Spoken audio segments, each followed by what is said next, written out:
Hello everyone, my name is png.jpg, but you can call me PNG for short. Just a few weeks ago, Overwatch 2 launched Season 6 and opened on the biggest PC gaming platform in the world, Steam. And while I think that this is a great step towards making Overwatch as accessible as possible, there is a slight problem that has arisen. As I'm sure you've heard, being that you're watching this video, Overwatch 2 is now the worst rated game on Steam, taking the spot from The War of the Three Kingdoms, some random shit game made by some Chinese developer. That overwhelmingly negative review score is what I want to talk about first today, as I'm fairly certain it's clear Overwatch 2 is not the worst game on Steam objectively. With this, I don't even really know where to start. I feel like it's clear that gameplay-wise, Overwatch is not a terrible game. In my opinion, it's the best, but I'm sure most people could agree that Overwatch is at least objectively well made and refined. There are bugs and other slight issues, but it doesn't do much to take away from the sheer amount of polish the game has in most other areas.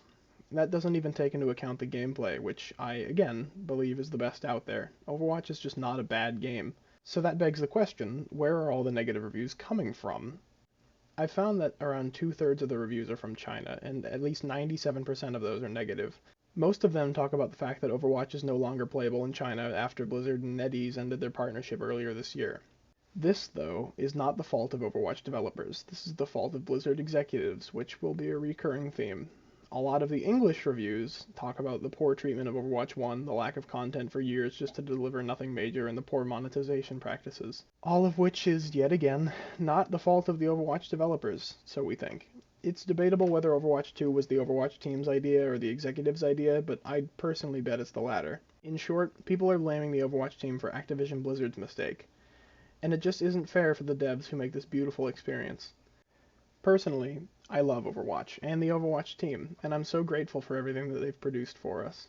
Sure, their balancing is slightly suspect, and their character design can be strange at times, but really they've produced a clean, beautiful, novel, fluid, and ultimately fun gameplay experience, and I couldn't be happier with it, especially Season 6. That's right, baby, this is a 2-for-1 video. You're getting my thoughts on Overwatch 2 on Steam and Overwatch 2 Season 6. I know, you're welcome. Now, Season 6 launched with a ton of content, so allow me to promptly begin with the new hero. Iliadi has a long-range auto-charging rifle that does 75 damage on a body shot with a 1.5 times headshot multiplier. Her secondary fire is a 15-meter long healing beam that heals for 120 health per second, but it runs off of a resource, like Moira. Her primary ability is Outburst, which sends Iliadi in the direction she's moving, and allows you to go higher if you press jump while using the ability. It also knocks back enemies in the area and does a very measly 10 damage to those hit. Her secondary ability is the Healing Pylon. It dishes out 37.5 health per second and 30 HP pulses, like Lifeweaver Tree, to the lowest HP target in a 15-meter radius around the pylon's head. It visually appears to be a beam, but it is actually a projectile and can be eaten by Defense Matrix and Javelin Spin or blocked by barriers. Her ultimate ability is called Captive Sun and is really good. It shoots out a large explosive that deals 50 damage upon impact, an extra 5 on direct impact, and heavily slows all targets hit by it for 6 seconds. If, during that time, the target takes 90 damage, they are sunstruck, and explode again for 120 damage. It is an amazing damage ultimate that they forgot is on a support character. One thing I would like to briefly touch on before I continue is the fact that her kit is just so much simpler and refined compared to Lifeweaver's. Lifeweaver on release had Rejuvenating Dash, Pedal Platform, Parting Gift, Life Grip, and 2 guns, one that healed and one that damaged. Iliadi has just Outburst, Healing Pylon, and a gun with 2 firing modes. Much more intuitive. Honestly though, I really don't know what this has to say about the new hero design team. If you aren't aware somehow, a year ago Jeff Goodman, the lead hero designer for Overwatch, left the team, and Lifeweaver is speculated to be the first hero they created without him. Obviously then, Iliadi would be the second. This is strange to me, because it seems like they're 2 completely different characters from 2 different games. Iliadi is a smooth, volatile, close to mid-range support, and Lifeweaver is a clunky long-range heal bot with a useless pedal. Anyway, that tangent aside, let's look at the balance changes, and there are a lot of them. First, a global change.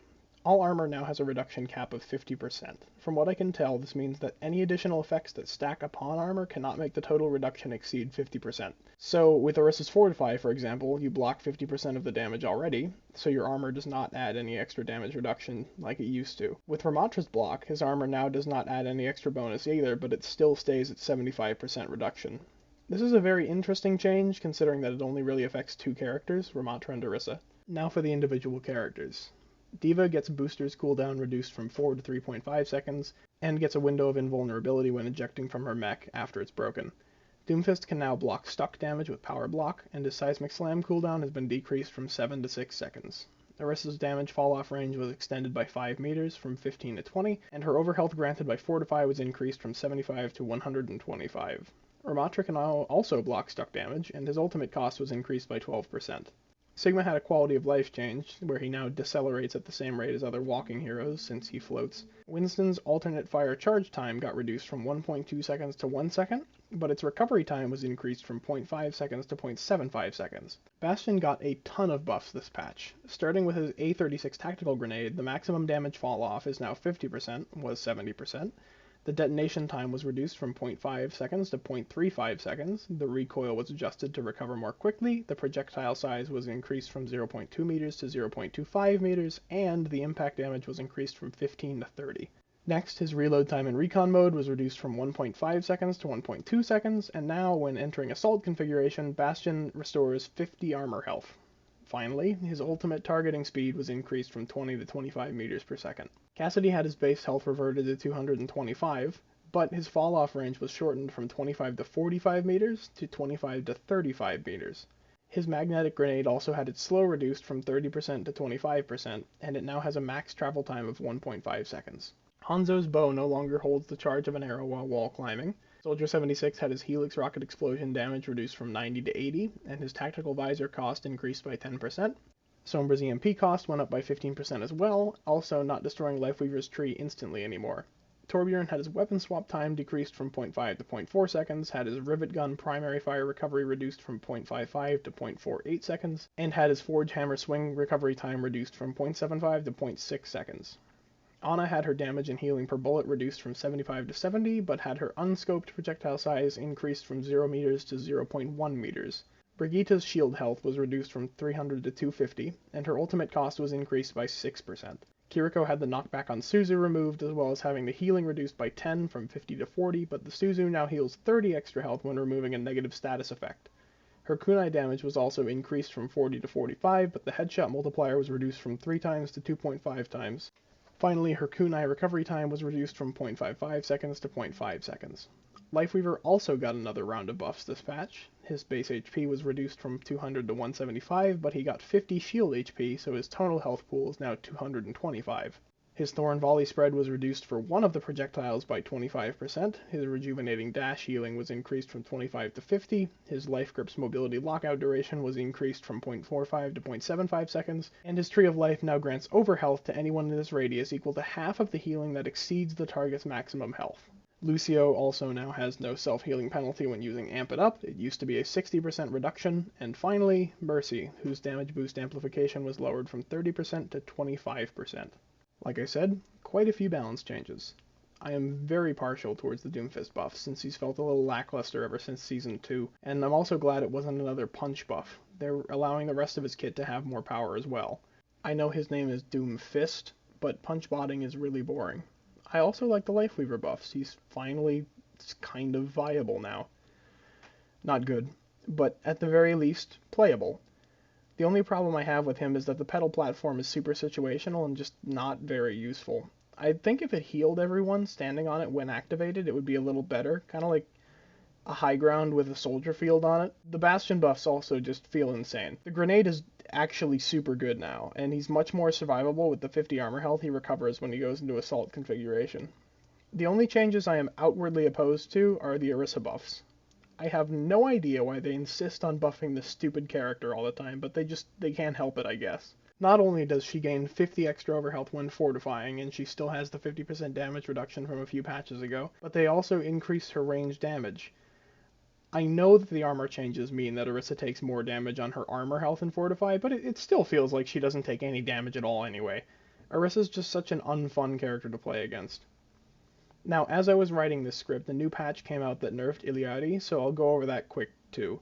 Her turret lost 25 shields, placing its total HP at 125, and the healing pulses on the turret used to be 40, not 30, meaning the health per second was 50, not 37.5.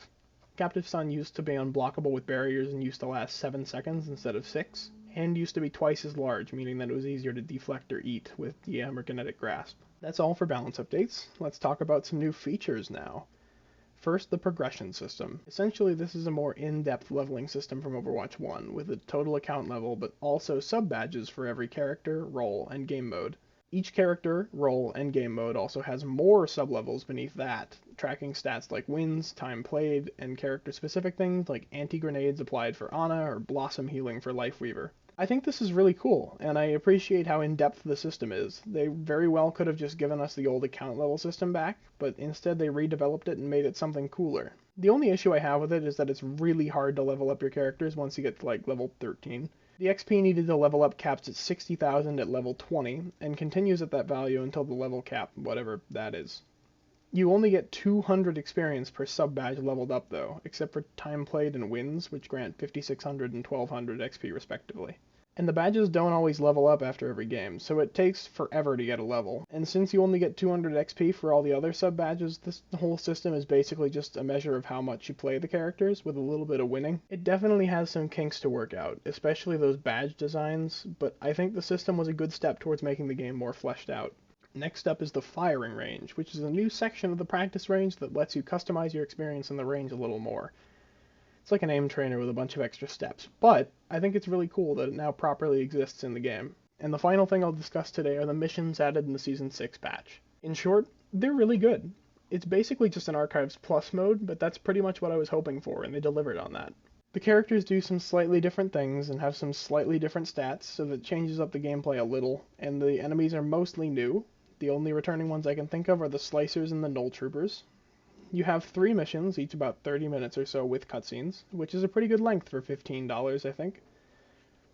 These missions are, like I said, just an evolved version of the Archives, where you do slightly more complex things, like guard 2 Omnics from brain suckers and move a little train around to activate turrets, but it's essentially just a lot of area defense stuff. I don't mind it though. In fact, I actually like it. Sometimes in a game as complex and stressful as Overwatch, I just want to turn my brain off and shoot some bots, and you can totally do that. It's a good contrast to the regular gameplay, I think. If you wanted a challenging experience though, you can get that as well. You have to go to Legendary difficulty for anything truly challenging, but when you do go for Legendary, it's hard. I haven't beaten Toronto yet, and believe me, I've been trying.